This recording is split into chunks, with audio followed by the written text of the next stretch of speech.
Yes निशा आहे. आपण. मी शेखर. ओह I am sorry, मी तुम्हाला पाहिलं नसल्यामुळे ओळखलंच नाही. मी सोजल, निशाची मैत्रीण. या ना आत या. या. हो.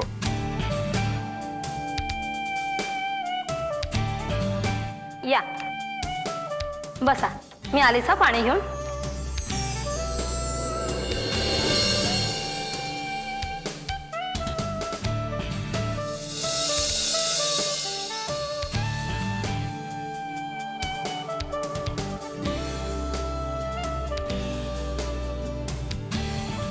बसा ना.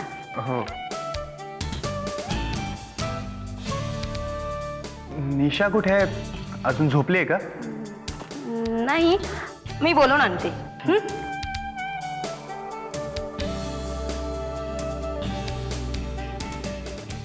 निशा, निशा उठ, उठ लवकर. अरे ग जा ना, तुम्हाला झोपू दे ग जरा. अगं निशा, शेखर आलाय. सोजल कम ऑन, फालतू मस्करी करू नकोस, झोपू दे तिला. हे खरंच शेखर आलाय. हा शेखर आलाय सकाळी उठून. काल रात्री ती त्याच्याबरोबर उशिरापर्यंत गप्पा मारत बसलेली. झोपला असेल का तू घरी आता? हो का? तुला खात्री पटत नसेल ना तर हॉल मध्ये जाऊन बघ, मग खात्री पटेल. हा आर यू सिरियस? खरंच शेखर आलाय? अगं हो, शेखर.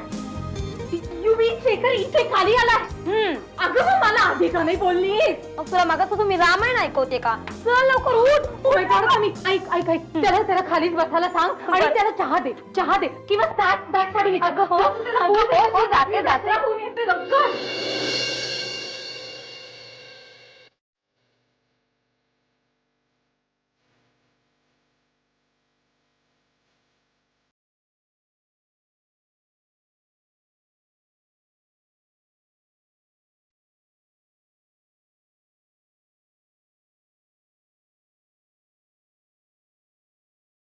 दादा, दादा रे. अरे उठू नकोस, पडून राहतो.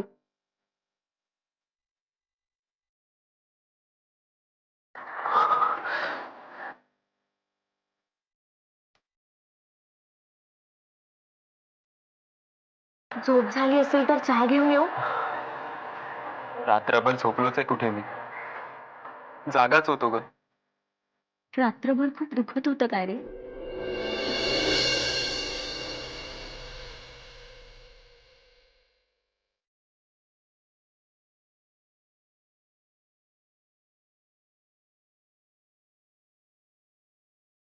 मला त्याचं काही वाटत नाही ग.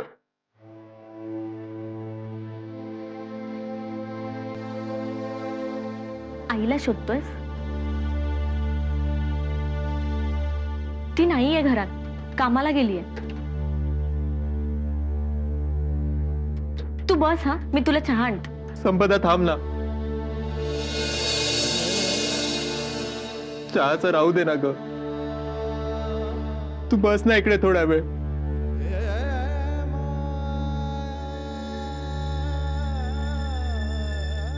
संपदा अगं, आई खूप रागवली असेल ना ग माझ्यावर. ती मला कधीच माफ नाही करणार ना. नाही रे दादा, आईचा हा कडकपणा वरवरचा आहे. तुला तिचा स्वभाव चांगला माहिती आहे ना.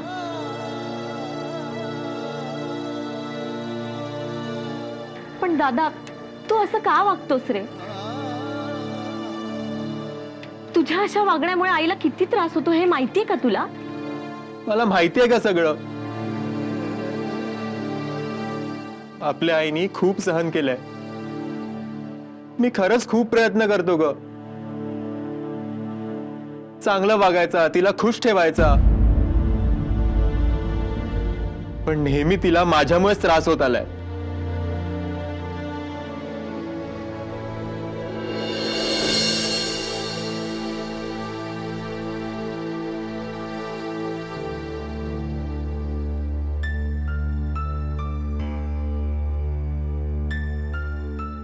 मी खूप वाईट आहे ना ग संपदा.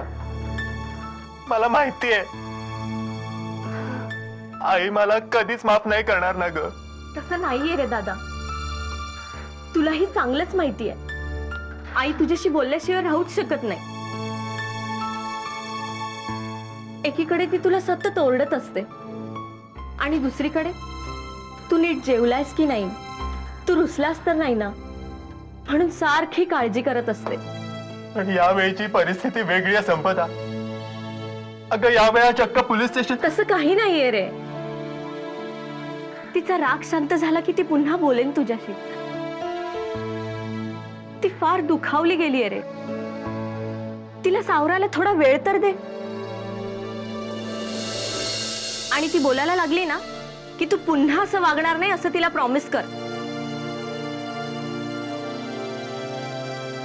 मग झालं.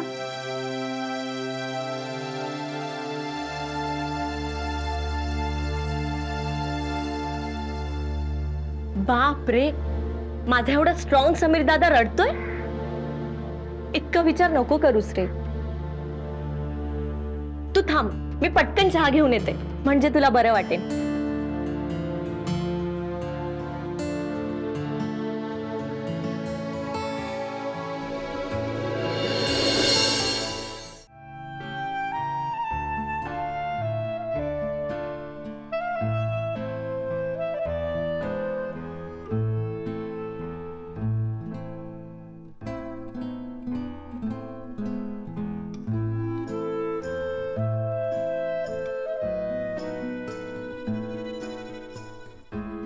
निशा, घर खूपच रॉयल आहे का तुझं?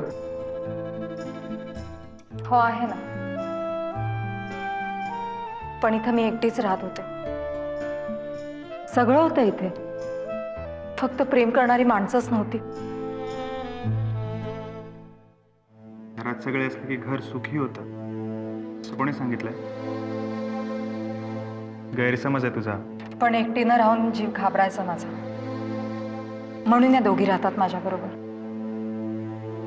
आता दीप्ती आणि सोजल हेच माझं कुटुंब असं म्हटलं तरी चालेल. घरातल्यांपेक्षा बाहेरचेच आपल्याला समजून घेतात असंच वाटायला लागलं हल्ली. ए जाऊ दे ना हे सगळं. आपण एवढ्या सिरियस टॉपिकवर का बोलतोय सांग मला. तुला आज काय ऑफिस वगैरे नाहीये का? नाही, मूड नाहीये. आजकाल घरी इतके प्रॉब्लेम चालू आहेत ना की काहीच करायची इच्छा होत नाहीये का? मग आता आज पण ऑफिसला दांडी मारलीस? निशा, आज मला तुझ्याबरोबर राहायचं. मनात खूप गोष्टी साठवून ठेवल्यात ग, तुझ्याबरोबर मला शेअर करायच्या आहेत त्या. एकत्र बोलायचंय. मलाही तुझ्याबरोबर खूप गोष्टी शेअर करायच्या आहेत शेखर, पण इथे नको. चल ना, मोकळ्या हवेत जरा फ्रेश वाटेल. आणि तू माझ्याबरोबर असली की मला दुसरं काहीच नको.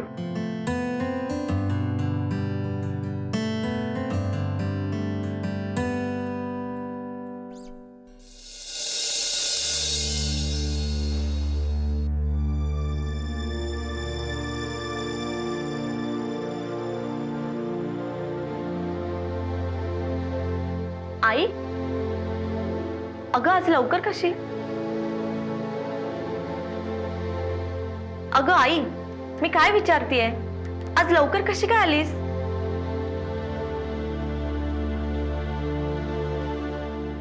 समीरची तब्येत कशी आहे? आत्ताच झोप लागलीये. तू बोलत नाहीये ना त्याच्याशी? ही गोष्ट खूप लागलीये त्याच्या मनाला. ए बोल ना ग आई त्याच्याशी. शेवटी त्यालाही खूप वाटतं तुझ्याविषयी. डॉक्टरांना दाखवलंस? हो, ही औषधं द्यायला सांगितली.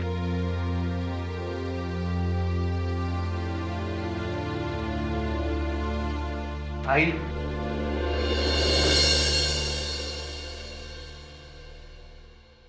आई तू बोलणार नाहीयेस का माझ्याशी?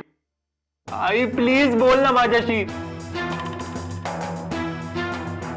आई तू सांगशील तसा मी वागायला तयार आहे ग. तू पाहिजे तर मला मार, वाटेल ती शिक्षा दे, पण प्लीज माझ्याशी असा अबोला धरू नकोस आई. आई प्लीज, आई आई प्लीज ना, ऐक ना माझं आई. आई आई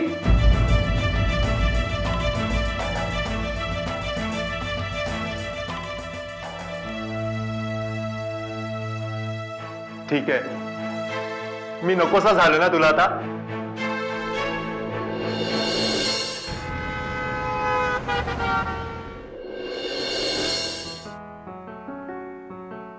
आईबाबांनी मला सगळं दिलं शेखर. वेल, आर्थिकदृष्ट्या जे देता येईल ते सगळं दिलं, पण जे मला हवं होतं ते कधीच नाही दिलं. त्यांचा वेळ. बाबांनी मला मुंबईत एवढं मोठं घर घेऊन दिलं. कोणालाही हेवा वाटेल असं घर आहे ना माझं.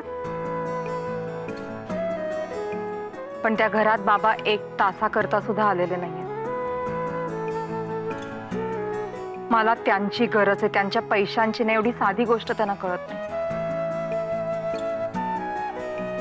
पैशांनी काहीही विकत घेता येतं अशा विचारांची लोक असतात ना, त्यांचे प्रतिनिधी म्हणजे माझे वडील.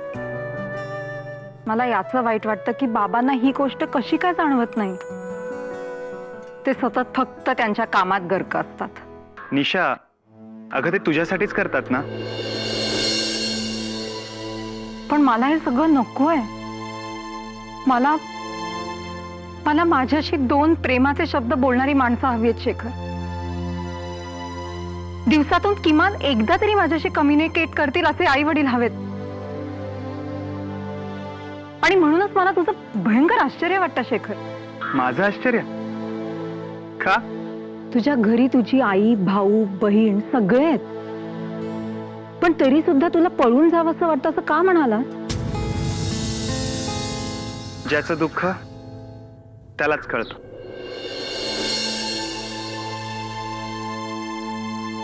निशा, मी जे काय बोलतो हे तुला कळलं ना, तर तुलाही माझी बाजू पटेल. मग सांग ना, मी ऐकायला तयार आहे. निशा, आम्ही खूप हालाकीचे दिवस बघितले. मुंबईत गरिबीचे चटके कसे सोसावे लागतात हे आम्हाला चांगलंच माहिती आहे का. पण फक्त आईच्या जिद्दमुळे, मेहनत करण्याच्या क्षमतेमुळे आम्हाला आता कुठे काही बरे दिवस बघायला मिळाले. पण देवाची ती इच्छा नाहीये. माझ्या भावामुळे आमच्या घरात अशांतता निर्माण झाली. का? असं काय केलं त्यांनी?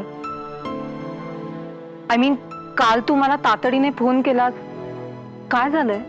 निशा, त्या दिवशी एका मुलाला 2 मुलं मारत होती, तुला आठवते?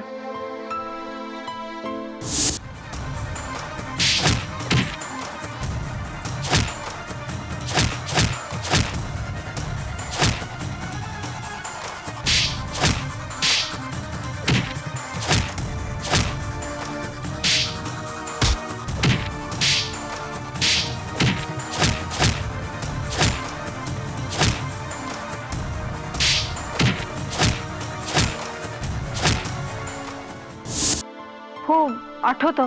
त्या 2 मारणाऱ्या मुलांपैकी माझा एक भाऊ होता आणि पोलीस त्याला काल घेऊन गेले.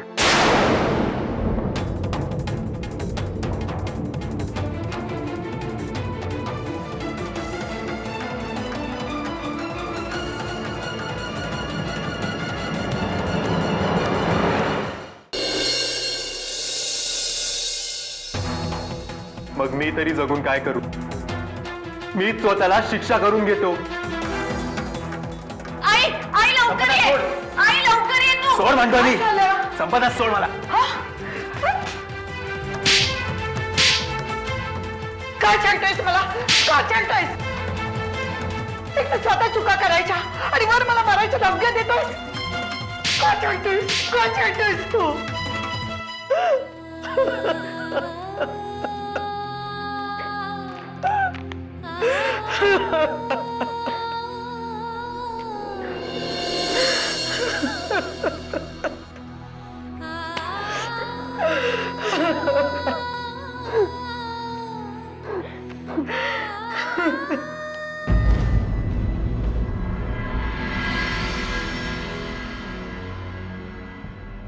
असं आहे आमच्या घराचं वातावरण. समीरच्या अशा वागण्याने आईच्या डोक्याला किती ताप होत असेल याचा जरा विचार कर.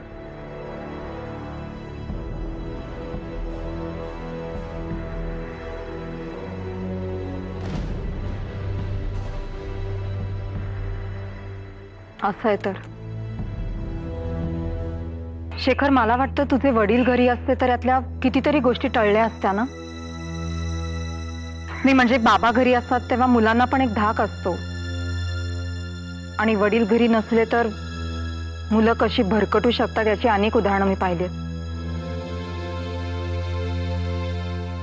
तुझे बाबा घरी असते तर समीरला पण शिस्त लागली असती ना.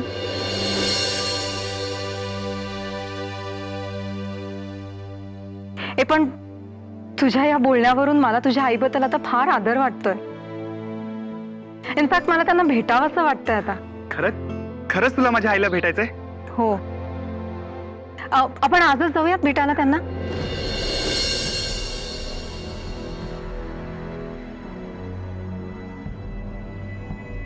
काय रे, काय झालं? निशा, मला तुला ते चाळीतल्या घरात न्यायचं नाहीये.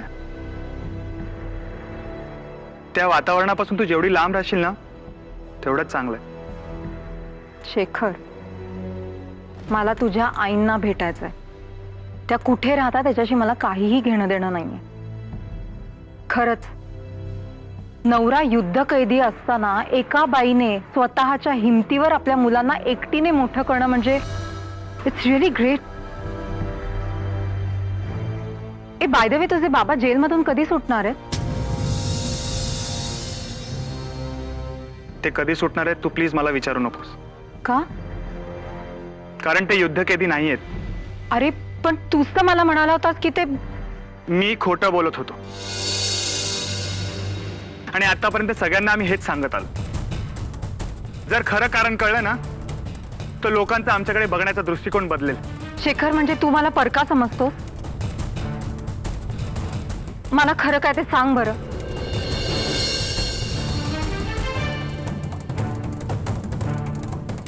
ठीक आहे, मग ऐक. माझे बाबा जेलमध्ये आहेत आणि एका खुनाच्या आरोपाखाली शिक्षा भोगतायत.